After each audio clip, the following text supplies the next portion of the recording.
Nung bata ako, sigurado ako sa gusto ko paglaki. Magaling ako mag-drawing, magaling ako mag-paint. Gusto ko mag-fine arts. Yan ang aking sabi. Tinawanan ako ni kuya. Gusto ko daw pala mamulubi. Magsasayang lang daw ako ng pang-tuition, magtinda na lang daw ako sa tabi-tabi. Never ko nakuha yung suporta nila. Dahil wala naman akong pera, pinilit kong tahakin ang kurso na gusto nila. Nakatapos naman ako pero parang di rin sila masaya. Hanggang sa nagtrabaho na ako, ang importante lang sa kanila ay yung nabibigay kong pera. Tumigil ako sa pagtatrabaho. Ayun, nagalit sila. Kasalanan ko din Sinanay ko sila para makaramdam man lang ako ng konting pagpapahalaga. Pero gusto ko pa rin talaga ang pagpipinta. Kaya huminto ako sa trabaho para ituloy ang naudlot kong karera. Ako si Mike, anak na walang pera. And now, I'm lost.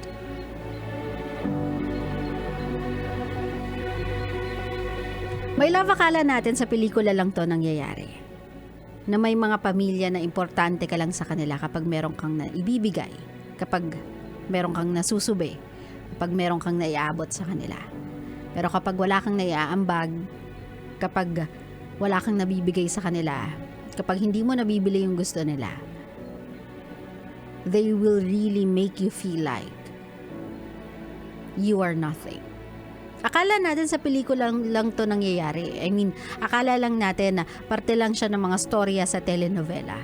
Pero in some families, unfortunately, this do happen. Nangyayari to, my love. And it's painful to hear those stories. Ito yung mga kwento sa'yo ng mga kaibigan mo na you cannot say anything against those people na inirereklamo niya kasi at the end of the day, kaibigan ka lang, pamilya sila. So you soak it all in. You try to fight the feeling of pity or yung awa dun sa kaibigan mo na nagtetel sa'yo or nagsasabi sa'yo ng storya na yon, but you cannot help yourself. Kasi parang sa utak-utak mo, how? Diba? How can you do that to your own family? How can you do that to someone na wala namang hiniling sa inyo kundi suporta lang? Pagpapahalaga, konting alagat aruga. Is it really that hard to give to someone na pinipilit ibigay sa inyo yung buong mundo? Every lavish in this life, every good things this life can offer, tinatry niyang ibigay sa inyo kasi feeling niya that's the only way para makita niyo siya. And for people like Mike, na merong pangarap, I know, I understand na this world at this point in time, it calls for practicality. Sa buhay natin, kailangan nating maging practical. I do understand that, and people will understand if yun yung rason. But you don't have to step on their dreams. Yung tipong papatayin mo yung mga pangarap nila just to tell them na, hey, yung tinatahak mong journey in life ay para lang siguro sa may budget, pero tayong nangangailangan ng pera, you need to have more than that. They will understand if you could have just told them na okay naman yan, nak, wala namang problema dyan sa pangarap mong yan pagpapinta, pero sa ngayon okay lang ba? Ito muna tahakin nating daan, ito tahakin nating landas, unti-unti magtabi tayo para maituloy mo yung pangarap mo. Pero sa ngayon, anak, dahil kailangan natin ng pera, kailangan natin ng makakain, kailangan natin ng tulong para makatapos yung iba mong mga kapatid, okay lang ba? Na ito na lang muna tahakin natin, tapusin muna natin to, tas pag natapos yan, anak, ako na lang din tutulong para sa'yo. That could have made it work. Diba? That could have encouraged that person na, oo nga no, pwede ko namang gawin tong mga to dahil ito yung pangangailangan, ito yung needs, ito muna yung priority. And then I'll set aside a fund that I can use para maipagpatuloy ko yung pangarap ko. Hindi yung papatayin mo yung pangarap ng tao just because sa tingin mo wala yang maibibigay sa'yo. I mean, parents, your kids are not your investment. Diba, wag niyo silang gawing piggy bank. Na kapag nakapagtapos na sila, nakapagtrabaho na sila, kukuhanan na lang natin ng pera. And they are obliged to abide. Diba? Obligado sila na gawin yun. Tandaan ninyo, in this culture, we really do give back to our parents. Not because it's part of the responsibility, but because we love them.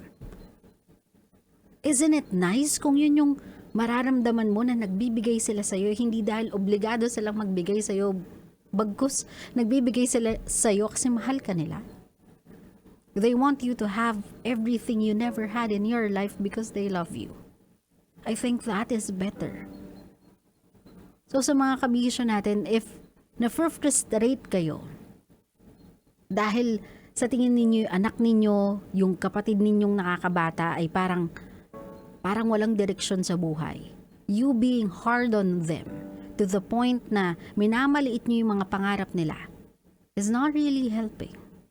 Hindi siya motivating, my love. You are not pushing that person to be better. You are pushing that person to doubt their own skills and be sad in the current state they are in. Ginagawa niyong depressing yung buhay nila kahit hindi naman dapat. Naiintindihan ko yung value ng needs over wants. I do understand that. Pero at some point in our lives, kung pare-pareho na tayong nahihirapan, don't you think it will help kung merong a little glimpse of hope to each and every one of us?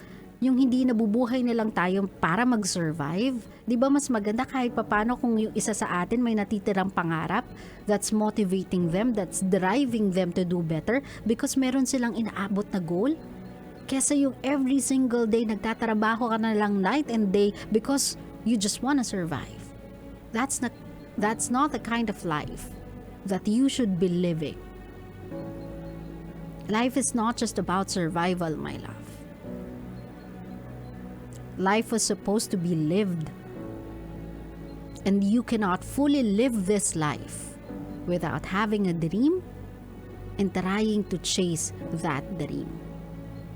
So again, my love, if meron kayong kamag-anak, if merong someone close to you na merong gustong marating sa buhay na taliwas sa feeling ninyo, dapat niyang puntahan kasi you don't see it successful, you don't see it as means para mas mapagaan yung buhay ninyo, acknowledge that dream. But try to explain to them that at this point in time, sa ngayon, ito muna yung kailangan, ito muna yung priorities. So that they can understand na yung dream nila, mauudlot lang ng konti pero posible pang marating. Hindi yung umuusbong pa lang yung pangarap, my love. Tinatapakan mo na. Kasi along with that dream na tinatapakan mo, you are also stepping on that person. Tinatapakan mo na din siya. Kaya my love, learn how to encourage people with your kindest words. Even when may mga oras na kailangan nila yung katotohanan, try to find the nicest words to go along with that truth. I-euphemize mo kung kinakailangan. Life is hard as it is.